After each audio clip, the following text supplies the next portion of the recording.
On the day Ethan Moore and I are supposed to marry, his adoptive sister, Hazel Moore, threatens to jump off a building. Ethan abandons me in my wedding dress and leaves me jilted for her. As the guests watch me mockingly, I boldly announce, "I'll marry anyone who dares walk down this aisle to me." 3 years later, Ethan returns to the Moore residence with Hazel. I'm seated on the couch and enjoying some oatmeal while watching TV. Ethan stares at my baby bump and snarls, "Who's the father of that child in your belly?" I sip my oatmeal and smile faintly. A member of the Moore family, of course. Ethan Moore stormed over, his face twisted with rage as he yanked me off the couch. Shameless. I left with Hazel on our wedding day. I haven't stepped foot in this place for 3 years. How could that child in your belly be mine? I almost laughed. I never said it was his. He wasn't the only man in the Moore family. Of course it's not your child. You're not even worthy of being his father, I said. Hazel Moore's face twisted in shock. Audrey Smith, even if Ethan ran away from the wedding, he still left you with the title of Mrs. Moore. You've been living a life of luxury in the Moore family. How could you shamelessly get pregnant with someone else's child? I glanced at her. You're the adopted daughter of the Moore family, and you had the nerve to seduce your own brother. If we're talking about being shameless, who could possibly beat the two of you? Hazel's voice turned pitiful as she looked at Ethan. Ethan, for the past 3 years, we've kept things respectful.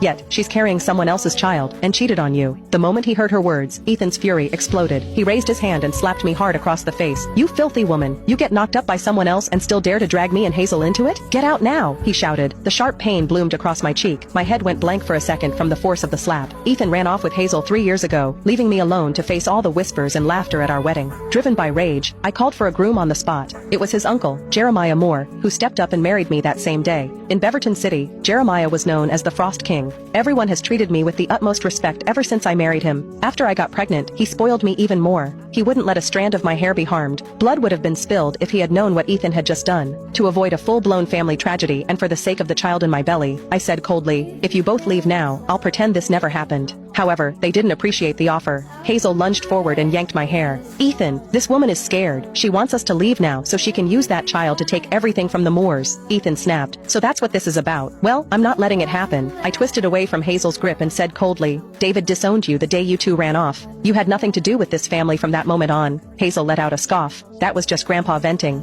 Ethan's the only grandson of the Moore family. Do you really think he's going to stay disowned forever?" Ethan's expression turned smug. "Grandpa already said everything belongs to me." I placed a hand over my belly, my voice icy. "Not anymore. This child is also a member of the Moore family." I thought I'd made myself perfectly clear. However, Ethan's eyes flared with rage as he stared at me. "So you're planning to pass that illegitimate child off as a Moore? I'll teach you a lesson now." His slap landed even harder this time. I clutched my belly as I collapsed to the floor. Upon seeing the twisted hatred on their faces, panic surged inside me.